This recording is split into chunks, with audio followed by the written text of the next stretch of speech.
Gov, ano lang po yung masasabi nyo dun sa inyong naging mga pinili with Juan and... Especially yung first pick namin na malaking tulong po yung para sa Converge at alam naman natin ng experience ni Juan.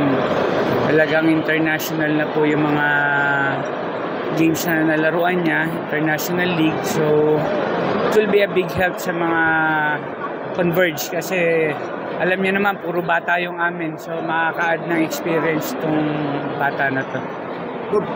Nag-make kayo ng trade, talagang kinuha nyo yung number 2, talagang si Juan talaga po ba? Talagang si Juan po yung target namin talaga, kaya nakiusap po kami para sa trade ng Phoenix.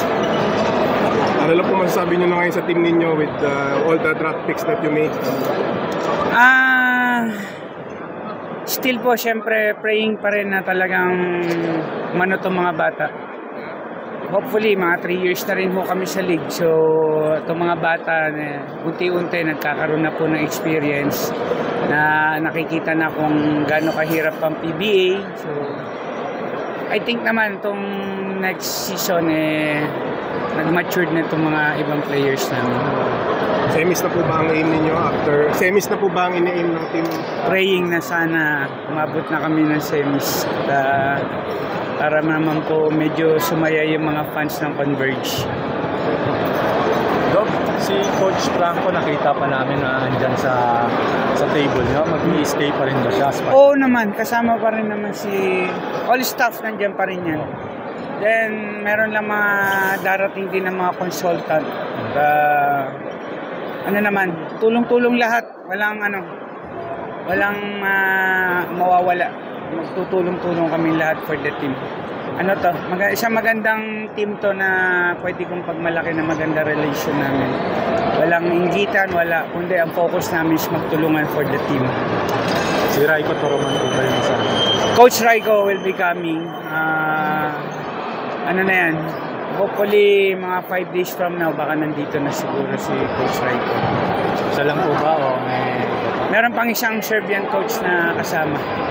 The one who's handling our juniors. So, juniors ko sa Pampanga. So, kinausap ko rin siya to help me dito sa team.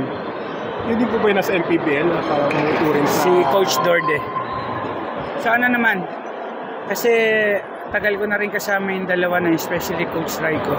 Malaking bagay na maging consultant ko talaga. Ako naman as a coach, open naman ako sa lahat ng mga suggestion, kung ano po ikakaganda ng team. Actually, even may Kuya Yeng, Coach Yeng, kinakausap ko pa rin. And he commit naman na tutulungan pa rin naman niya ako. Hingi po ba kayo ng tulong kay Coach Yeng kasi katabi niyo siya nung combine? Usap po ba kayo? Hindi, kukwento. Siyempre, ko yun. Baga, nire-respeto ko yung kuya ko na yun.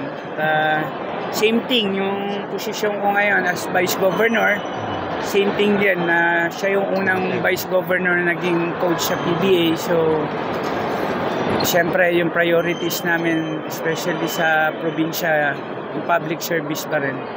So, ginaguide niya ako doon sa mga bagay na yun.